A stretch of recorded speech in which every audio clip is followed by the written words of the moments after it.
Namaste, good afternoon. A little cloud in the sky today and a nice breeze under the shade of this tree.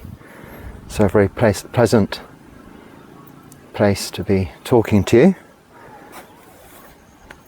and to carry on with some of these comments and questions to talk about.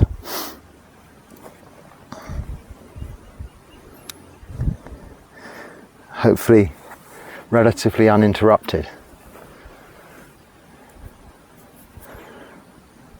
as we do when we sit in meditation. It's good to just have a look around and see your surrounding environment is safe and practical to do so, to practice your meditation. And similarly, now I look around to see if there's anything coming, people or animals wise, that may require me to move, but I think it's okay here. My kuti is just there, the other side of this tree, so I'm not far away.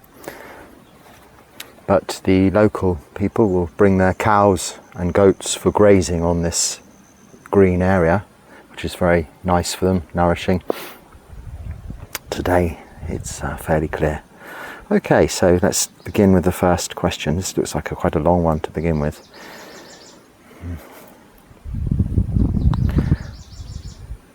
Okay, this is with regards to puja. Now, puja, let me just say what puja is. Now, you know what it is, puja, probably, but there are different ideas, views, opinions. We have morning and evening puja here at the temple. Well, I do.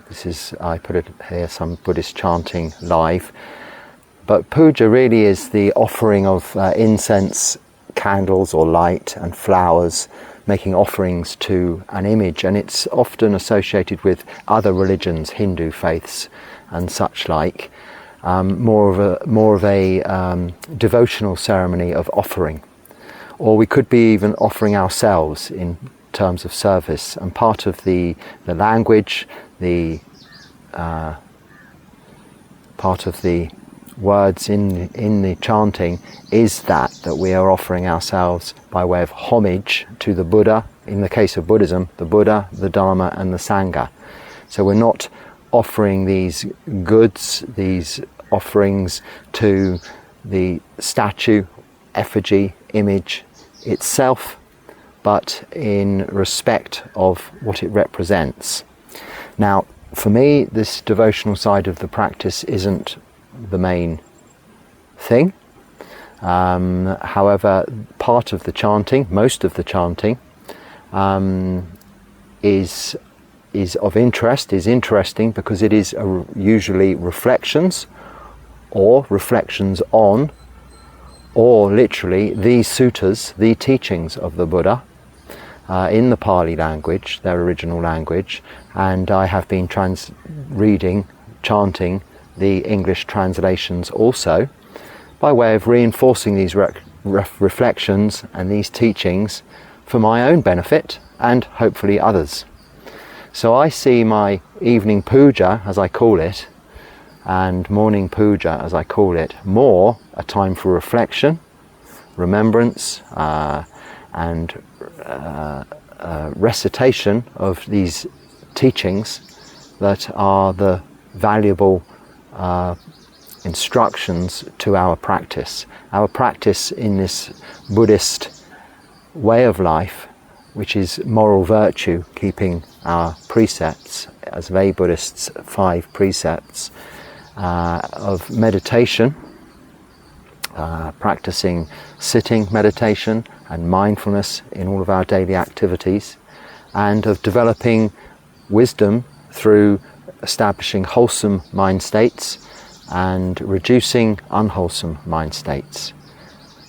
And these are done with the intention, this practice is done with the intention of developing compassion or loving kindness for all beings, that we call metta in the Pali language, compassion, karuna, for other beings, joy for others' success and happiness, which we call mudita in the Pali language, and overall a sense of equanimity we call upeka. These are the four Brahma Viharas, so called because they are like heavenly abodes, places where we can take shelter, abide in, live in a place of joy, peace, happiness and tranquility. A place of loving kindness, compassion, joy for others and equanimity, unreactiveness. What better place can there be to abide in? And this chanting, this puja, as it's called, is more just reflection on that as opposed to the devotional side. So the question is, on puja, is it necessary in Buddhism? Because I'm not going to read the entire question, I'm summing it up, because the subscriber writing the question is saying he comes from a religious background and is a little anti-religion, not anti, but it's not his thing. Prayer, worship, apologies if it's not a he, I'm never sure whether it's male or female in these comments. So one, his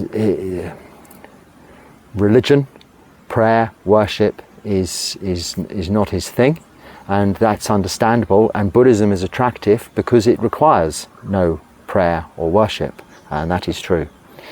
I consider a lot of the aspects that are more devotional side to Buddhism as optional extras. You can call them that, because by not practicing puja, chanting, even, you're not missing out. You can still study the suitors, you can still practice, keep sila, moral virtue, you can still practice meditation and develop wisdom. And this is what the Noble Eightfold Path requires of us. So it isn't necessary, in answer to your question, but it can be a way of developing wholesome mind states, which I just mentioned in terms of wisdom, and eradicating unwholesome mind states by way of the very pure or purist nature of that action, those actions of body, speech and mind in a holy place, a designated place, usually at a set time of a regular pattern each and every day, a kind of ritual, but not with a view to establishing rights, as in good fortune, good luck, good health, etc., because you are performing some act of worship or prayer, which is a request of a higher being, but simply reminding yourself by physical actions of body, speech and mind to be mindful, and reminding yourself of the practice itself, what it is that the Buddha taught us to do and how to live in order to become free from suffering in this lifetime, in order to become free of insatiable desire, thirst, craving, and this torment, in order to become free from suffering. Well, that was one to warm up with, wasn't it? So there we go. Oh, I'm not sure what language that is, unless it's just a bit of a typo. Very good something, Amalek, this song. Oh, this is about puja. And someone else has replied, this is not a song, this is chanting and prayers. Oh, so I've replied, well, it's not prayers either. It's just reflections and teachings. And it's just a coincidence, this is the next question, although I expect these questions have been stimulated as a result of the puja videos. I don't know how YouTube pushes it out, you know, it probably why this questions come in groups like this. So yes, I mean, I just reiterate what I've just said, so I don't need to go further, but thank you for saying it's a very good Amalek, this song. Yes, so it's not really, so it's chanting and it's reflections on the teachings. I've been told off for singing before, haven't I, about this, making it too tuneful. Okay, from where are you teaching, monk? From where are you speaking? Sorry, from where are you speaking, monk? This place is called Ketoheli in the state of Karnataka, which is in India. It's in the southern part of India, near the city of Bangalore, or Bengaluru as it is called these days. And I'm here until the end of October, 29th of October, when this rains retreat finishes, when I shall go elsewhere. Yet to be decided. Watch this space and you will find out first. You will be the first to know. Top of the list at the moment is possibly, as a rather than returning to Thailand from where I've just come from, the monastery where I was at, top of the list may be, and is in consideration, Sri Lanka. To wander, not to a particular monastery. As I've just stayed put for 3 months in this monastery, and previous to this I was in one monastery for 7 months. Now, at this time of year, the season coming, would be, I think, a good time for Tudong, we call it in Thai, they call it Tudong, but it comes from Dhutanga, one of the Buddha's 13 ascetic practices. They're called the Dhutanga practices. One of them is to go wandering, walking. Charaka in the Pali word. Charaka is wandering aimlessly. Not aimlessly, because it's still with the intention of becoming free from suffering in this lifetime, but not to go to a particular place. Have some idea of the direction you're going. So I was thinking of just going firstly along we'll come to that on another talk, but walking, finding somewhere like this to sleep at night under a tree or in the open air or in an empty hut or in a cave, as the Buddha prescribes in his teachings and within our rules, but not living in a community, in a monastery. Still relying on lay people by going on Pindapat, arms round each day, to collect my one meal, some food offerings that will keep me going for 24 hours until the following day. But then the rest of the time being free for sitting in meditation, practicing this way. So, how to make this mind safe from overthinking? Well, generally this is what I'm talking about here on this channel. The avoidance of papancha. Papancha is like, often they, papancha is, what's another word, an English word? Rumination, maybe? Rumination usually is overthinking on one subject, and that's often what this overthinking can be, about one subject, but it can also be overthinking of many subjects. Another expression that you might hear in meditation circles is the monkey mind, where your mind jumps from one thought to another to another. That is perhaps, they're both a hindrance. They both come under the 5 hindrances of meditation, which are also 5 hindrances to all of our daily activities, our lives. They are things that distract us from our intentions, our goals, and the job in hand. And they are the 5 hindrances of sensual desire, aversion, ill will, lethargy or laziness, restlessness and worry, and doubt. Now, a lot of our overthinking comes under that 4th one of restlessness and worry, which is thinking about things that have happened to us in the past, or thinking about what we think might happen in the future. Now, things that have happened in the past are just memory. Memory is unreliable. Also, we cannot change what has happened in the past. So any time spent thinking about this, other than to just pick up the lessons learned from our mistakes and resolve, determine not to do that again, and then ending it there, any further thinking is a waste of time. Just knowing that is sufficient to be able to stop that overthinking about the past. Worrying about the future, which is a little harder to tackle, is again pointless, because all of what might happen in the future is purely our imagination. We can predict, based on the past and based on our current understanding of the present, what might happen, but we cannot even be sure as far as whether we will live beyond our next breath. A good friend of mine yesterday at 11 o'clock in the morning died, aged 58, just like that, having his coffee in the morning, breakfast with his brothers, and in the UK. Unexpected, just dead, just like that. He wasn't planning that. He may have been worrying about all the things he had to do, yesterday afternoon, today, for the next few months, next year. Now, what a waste of time that was, worrying about those things, because now he's dead. He will not experience anything in this realm, in this life, in his life.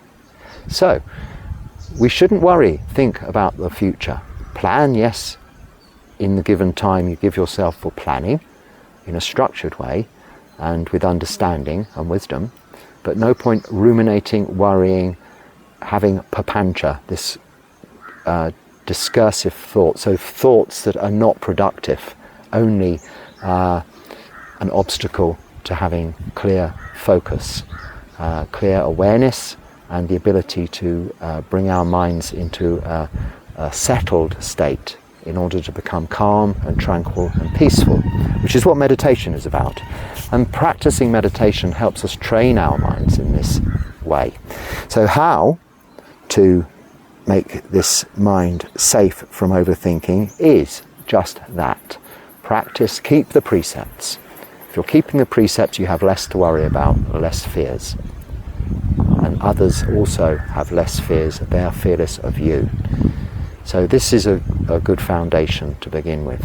It's actually the essential foundation to begin with. Then you can practice meditation, just sitting and doing nothing and watching this mind and seeing how it behaves, but not doing anything about it, without judgment, without comparison, and without expectation, without comparison to the past, without expectations of the future. Just seeing how thoughts arise in the present moment, stay a while and pass away. And then in future you'll be less likely to jump on board and go with those thoughts, which creates papancha, but rather see them as passing through, passing by.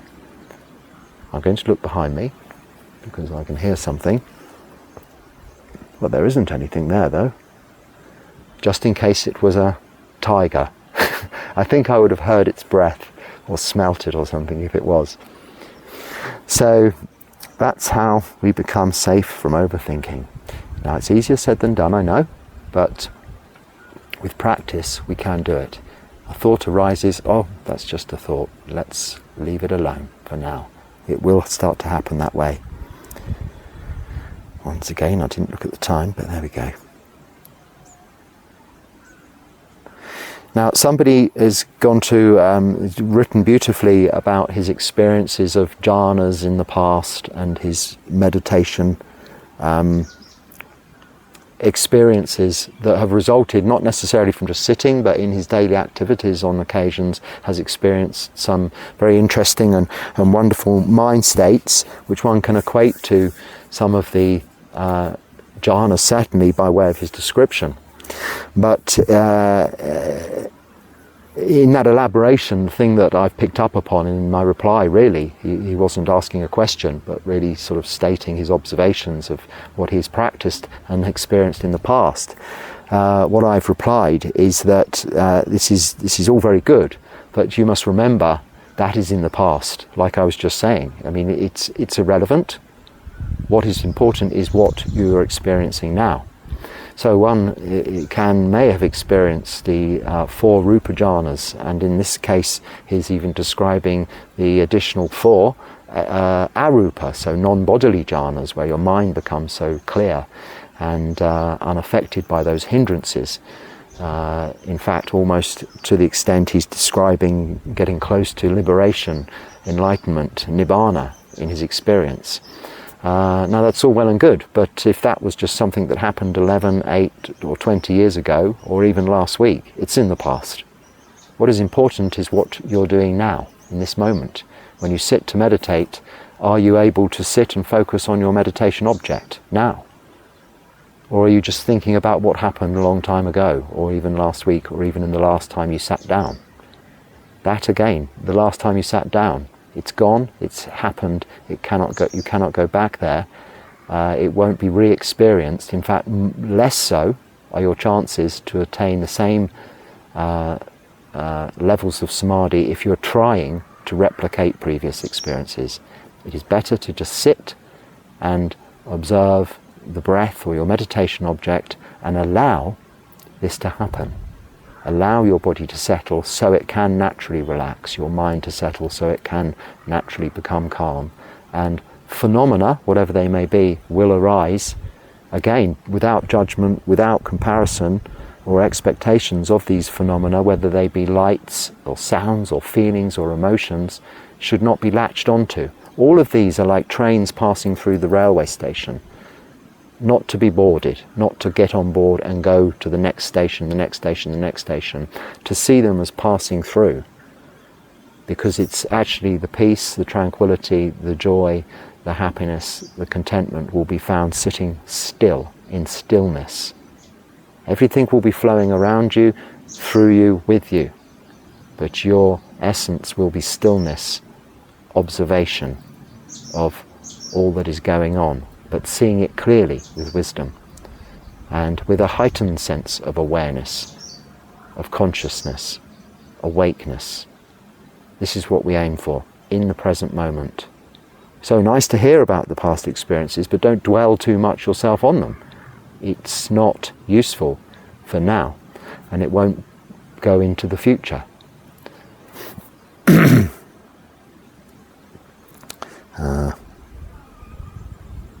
Please describe the most important suitors. I would say that probably the most important suitors are all of them, but they depend on each individual, which you find enjoyable and appropriate. They're all teaching the Buddha's teachings of our practice of Sila Samadhi Panya, of our understanding of anicca, dukkha, anatta. So that's morality, meditation, wisdom. And anicca, dukkha, anatta is impermanence, unsatisfactoriness, and things being out of our control or not self. All of the suttas are really teaching that in different ways, as they were addressed to different sectors of society and different kinds of people at different times. So stories that are appropriate help people's learning. But we have this core sequence of suttas in the evening and morning puja, in the evening pujas mainly, where we chant the cardinal suttas, they're called, or the core sequence, the main chanting, which are summaries, are brief versions of these main suttas you can read in the Nikayas, in the scriptures, in the Pali Canon, the Buddhist scriptures.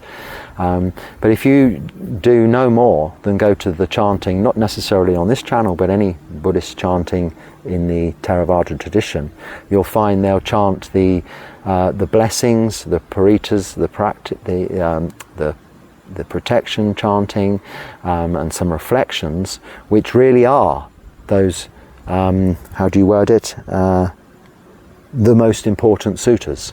It's why they are chanted regularly. So I repeat the Mangala Sutta, the Ratana Sutta, and the Karaniya Metta Sutta in that rotation every 3 days, because the Mangala Sutta reminds us of these blessings, the greatest blessings, the 32 highest blessings of, it's not 32 I don't think, but the highest blessings things we should be doing in order to become free from suffering. And then the Ratana Sutta is how we should behave in order to protect ourselves from external influences that will affect that success. And then also the Karaniya Metta Sutta is how we treat others and all other beings around us, all encompassed within this practice. So they're really the three most important. Not necessarily to everybody, but generally speaking, you could pick those up as the three most important, which is why they are always they are often picked up in the chanting as being the sequence that's used. And then in addition to that, I like to chant the Anapanasati Sutta, which is on mindfulness of the breath, how we meditate. And then occasionally the Paccita Sampada Sutta, which I always pronounce incorrectly, but this is the 12 links of dependent origination. So the origin of suffering, desire. And this is very important too. So those 5 suttas I personally consider very important and should be reflected upon often. But also within this puja, this chanting, it's good how we have this running theme of puja through all of these questions. I don't think that's intentional, but it's gone this way, is our reflections on impermanence, that we are of the nature to get old, get sick and die. We are all brothers and sisters in that Dharma, the truth, Dharma being the truth, as well as the truth of nature, as well as the teachings of the Buddha. We have this in common. We are born to die, and we remind ourselves of that in these reflections. And as monks, I don't chant it here because the people listening aren't monks, but as monks we have other reflections we chant about our own personal requisites, what we use, how we treat them and see them. And there is also a very useful, which I don't chant here, I'm not sure why, I haven't got round to it, but the 32 parts of the body. Chanting this reflection on the 32 parts of the body is also very important. Now these are all coming from the suttas, but in chanting form are a good summary. If you're wanting to know the important suttas in particular, it's the same titles. You can Google and you'll find that there's the full suttas and the reference numbers in whichever Nikaya, Majjhima Nikaya, Anguttara, and whichever you're looking for. It'll be there and easy to find these days. Please describe. If you wanted me to describe each one, well, no, I mean that would, you could just read each one yourself. It's much better. I don't read suttas on here.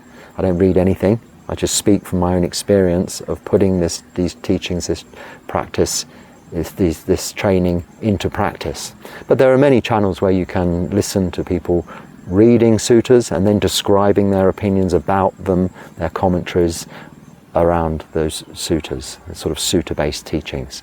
But it's not really my style to do that. I just practice as a result of having heard the suttas and thought, wow, that's really definitely the way forward. This is how we should do things.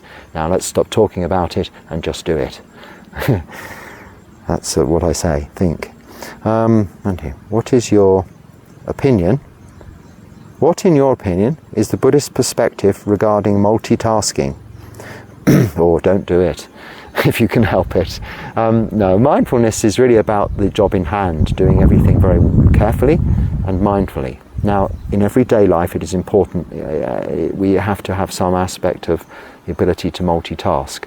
And I think it came up in a talk recently, well, it must have, because this is the only real conversation I have, but that by this practice of developing samadhi in meditation when sitting, when we take these skills we develop, these powers of observation and focus, one-pointedness, keeping the focus on a meditation object, when we take this from sitting in meditation into and throughout our daily activities, we also have developed this quality, this power to have a heightened sense of awareness and better observational skills, also better ways of reacting to what we find and what happens, and understand what we experience. This is all developed while sitting, but continues throughout our daily activities.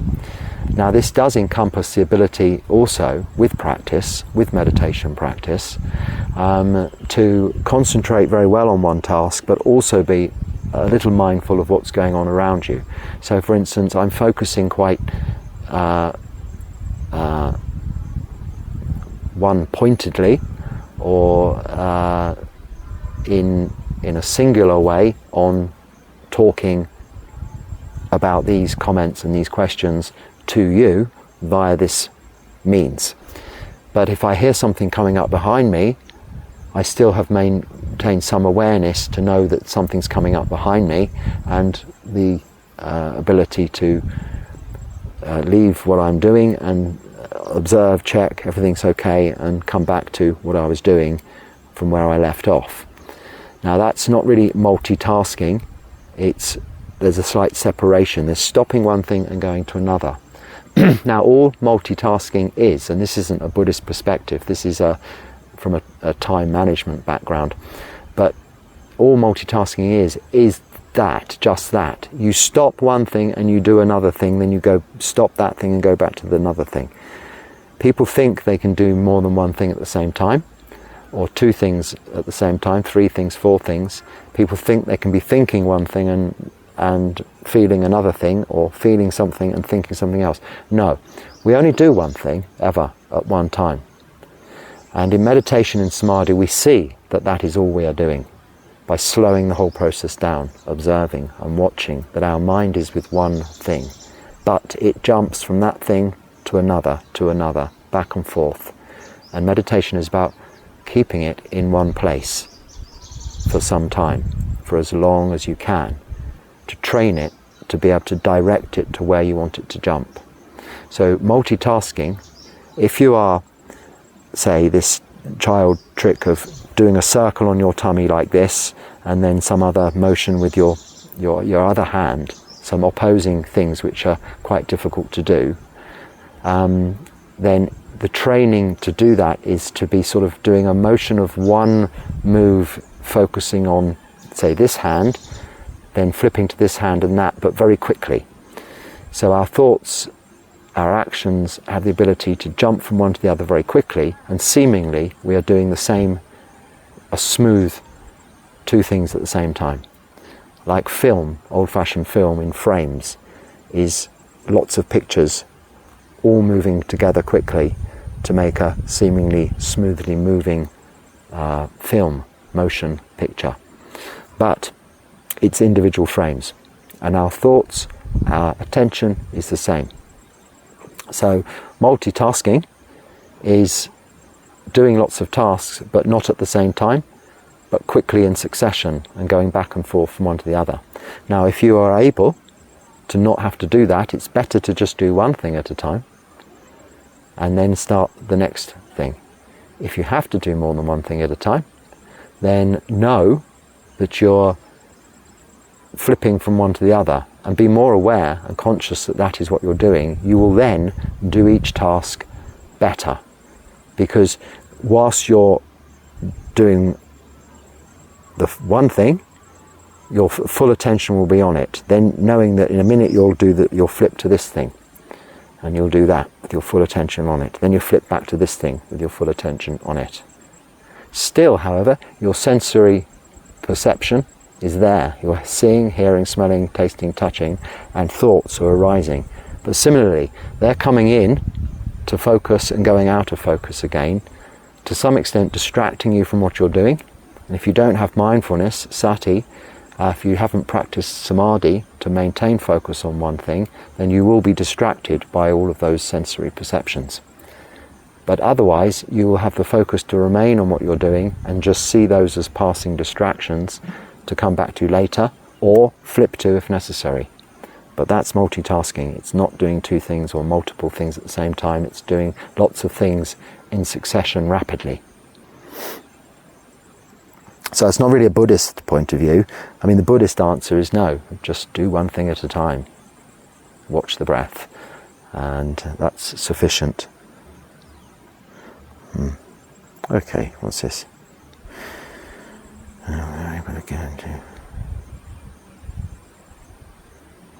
Someone commenting that it's useful to have Dharma videos because even though they have their addiction to the phone, at least when they're watching Dharma, they feel that it isn't so bad. It's a very valuable, valid comment, I think. Yes, I mean, if we are tied to our phones, needing to watch something, at least let it be something wholesome rather than unwholesome. And this is also a way of perhaps reducing the time you might spend on your phone, but it is still better if you are experiencing a real tie to a device of some kind, to give yourself really a break from it. If you can, turn it off, put it away for a set period of time, because there will be occasions when you will not have the use of this device, and then what are you going to do? How are you going to feel? Learn how that feels before it happens, then you'll be better placed to deal with it. Now, it does happen in the modern day world. You go to a foreign country, out of the way country tomorrow, you may not get a SIM card for some days, there may not be Wi-Fi, you may not have access to electricity always. You don't have to be a monk to experience this. Just going to some far off countries, this can happen. In your own country, you can have We can have disasters, we can have power cuts, we can have storms, internet can go. Do you suffer at all when this happens, even if it's for a short while? If you do, this is something that needs to be addressed. An alternative source of joy, and that is in this practice, Buddhist practice of meditation, which requires no internet, no charging, no batteries, no power, no electricity, no money, nothing other than your attention to sitting and doing no thing in particular, nothing, but enjoying that peace, tranquility, calmness, and ultimately contentment leading to happiness.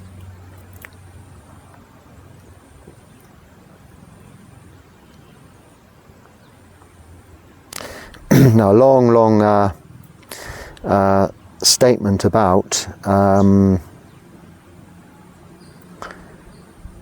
all of the origins of Buddhism and what it's about in association with many of the different Indian faiths and scriptures and all of this, which is very beautifully written and very interesting.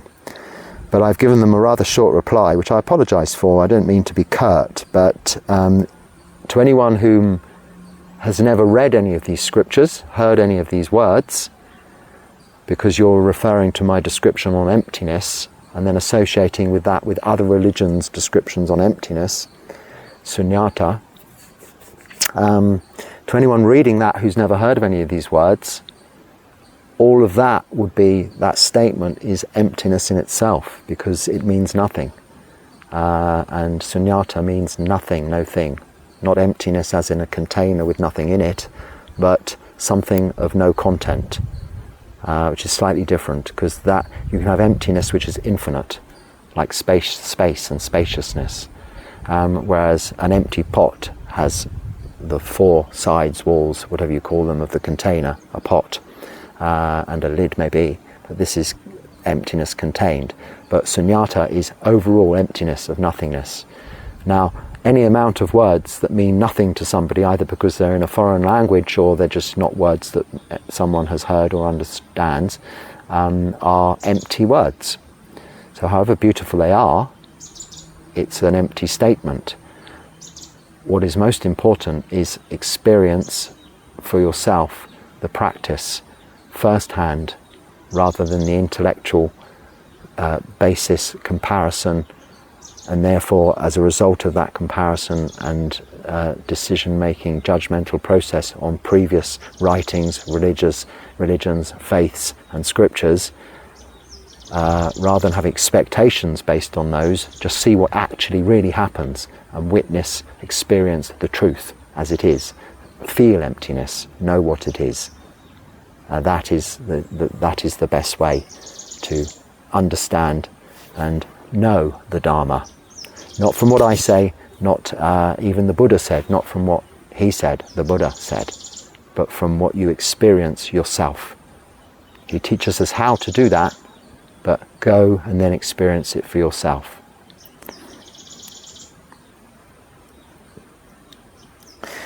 Bro. You mean bro in your... It's not really modern slang these days, it's quite old-fashioned in the West, but here in India, bro is quite a popular new modern slang terminology. I don't think you mean brother as in monk. Maybe you do, but that's more on the Christian faith. My monks in my school were called brother. Brother this, brother that, brother Ernest, brother John, brother Edward, you know, but you don't mean that. Bro, you need some food. Oh, you need some food, not a question.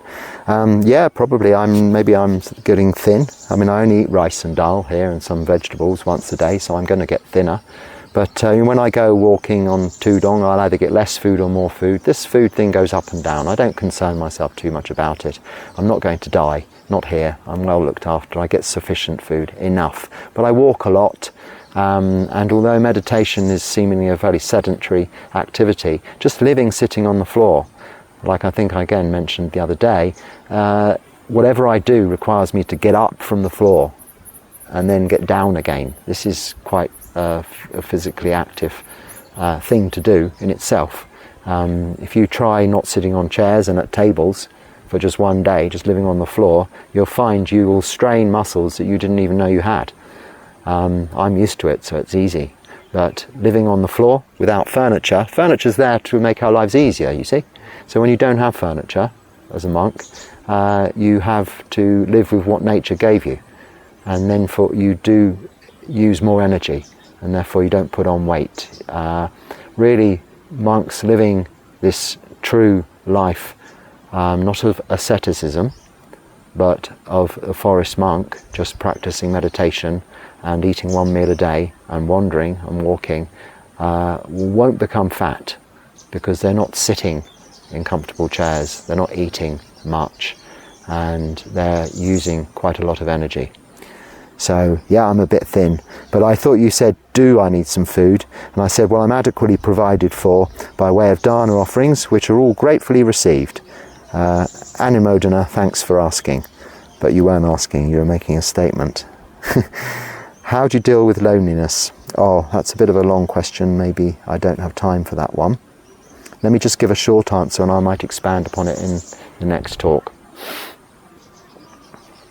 Okay, we'll see loneliness for what it is. And what is it? It's wanting company. So wanting company is wanting something that we don't have. And wanting something we don't have is desire, just as not wanting something that we have. So say you have this emotion, this feeling of loneliness, you're not wanting that. The desire not to have this emotion of loneliness is also desire. So it's desire is wanting something you haven't got, or not wanting something you have got. So wanting company or not wanting loneliness. Seeing it in its reality as that, and then looking at what company brings with it. Company brings responsibility. It requires a relationship between you and another person or other people. These are prone to break down, to become difficult. Just naturally, they are impermanent relationships, as are individuals. Even if you're happily married in a relationship for your entire life, one of you will die before the other. Even if you die exactly at the same time in a road traffic accidents, for instance, you are still parted from each other's company. Maybe not forever, maybe you'll be reunited in the next life, but from this lifetime, we will be parted from all that we hold dear to us, including other beings. This goes for pets that we may choose as company. I notice in your picture you have some kind of cat, I think, in the picture. I'm not sure, it's quite small. But it's good to have pets. They can be good company. But also bear in mind their lifespan is even shorter than other human beings, so you will suffer loss. So when you see the loss associated with company and friends, then you can see the disadvantages in company and the benefits in your own company, in solitude, and the joy that you can have from the freedom of responsibility to others. I choose to live in solitude rather than a community, away from company, because I see the benefits of being able to practice in solitude. My company is the general Sangha, all monks in terms of the official Sangha, monastic Sangha, whom are supportive of my practice, and also the lay people. Sometimes they call themselves also the Sangha, but officially Upasakas, Upasikas, but other lay Buddhists practicing with similar mind states, but generally speaking overall what we call Kalyanamita, noble friendships, noble friends, or beautiful friendships, it translates as directly. Beautiful friends, so people on this same path, this same journey, this same goal towards freedom from suffering in this lifetime, for tranquility, for contentment, resulting in happiness, peace, and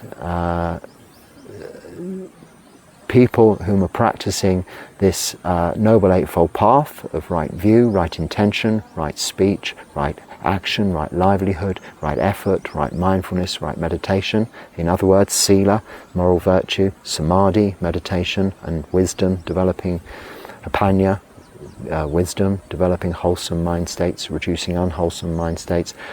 All beings with this in mind, practicing like this, are my Kalyanamita, my friends. So not one friend keeping me company, but a whole mass of Kalyanamita, beautiful, noble friendships that I know are around in the planet, on the planet, more so and more accessible in this day and age through this kind of interaction, this medium. But even without this, you know they're there, because this practice has been going on for millennia, for 2,566, 67 years, and has remained unchanged and successful as a result of its the benefits people derive from its practice. If it didn't work, it would have faded out a long time ago. So, as someone living alone or being left alone, often loneliness comes as a result of having been used to being in company or in a relationship. Now, I had lived with someone else all my life, from home to leaving home to go and live with someone else, and then continuing through marriage and family life, always living with someone else until I was about, I'm not sure what age now, but a long time ago, I found myself living alone. And yes, it is very difficult at first, but it soon became apparent that there was immense contentment in that. You can do what you want, you can go what you want. If ever you've been travelling, a lot of the difficulty in travelling is your compassion and care for the person you're travelling with, making sure that you're not getting lost with each other, that they're going the same way as you. You can often, with even your closest of friends or loved ones, have arguments when travelling about the best way to do this, the best way to do that. When you travel alone, there's none of this. It doesn't matter if you're late, if you're early, if you miss this or if you miss that. You just travel free from any other encumbrances, I don't know the word. I know what I'm trying to say, but I don't know what it is. Baggage. In my case, I don't even have any luggage, but I'm not taking another person along with me, which is far more difficult to handle and deal with than luggage itself, because you have to take into each of you have to take into account each other's feelings. So there's an example when travelling. It's much easier to be travelling alone. As much as it's much easier to be travelling without any baggage, it's also easier to be travelling without any people. It's freedom, it's liberation. When you can see the positives in being in solitude, being alone, you don't see it as a negative emotion. You see only joy and relief in that. And then loneliness is easier to bear. At first it's still difficult, but you very soon and quickly get used to it. And then you find it quite more so difficult to be in company.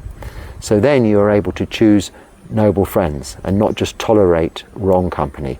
It's very easy when we're lonely to fall into relationships and pick company just because it's there, not because it's necessarily a wise choice.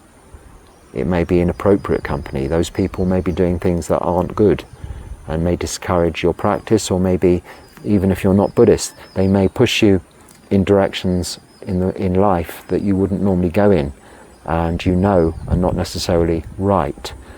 But alone, you will usually make the right decision for you. And when you can be more discerning, when you're more selective over company, as you will be, having experienced some degree of being alone, aloneness, as opposed to loneliness, then you will be able to choose better friends. Actually, also, your development will mean that friends will come your way and you can be more selective. Don't see it as permanent either. Nothing is permanent. Everything is in nature impermanent.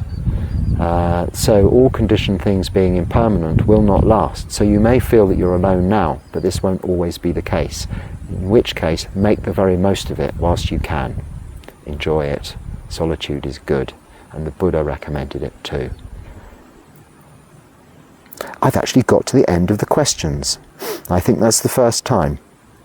So that's good. A perfect point to end this talk, possibly for this week as well, until the guided meditation Friday night tonight, if that's when you're watching this, after the puja at 6:30. That will be live, and we will see what happens over the weekend. if that's roughly when we are now. I lose a little bit of track of the days of the week and the time because it's not that relevant. Again, when you're alone, it doesn't matter much. When you're practicing just meditation, same each day. Really, we can live like this by our moon and our sun, moon our calendar, the sun our clock. The sun's going down there now, getting a little bit brighter, which means it's getting on for later in the afternoon. And I hope there's something useful in here you can use, share with others. And if not, then please don't let it trouble you, just let it go. But keep trying, keep watching, keep coming back. And thank you for watching this time. May you be happy and stay well.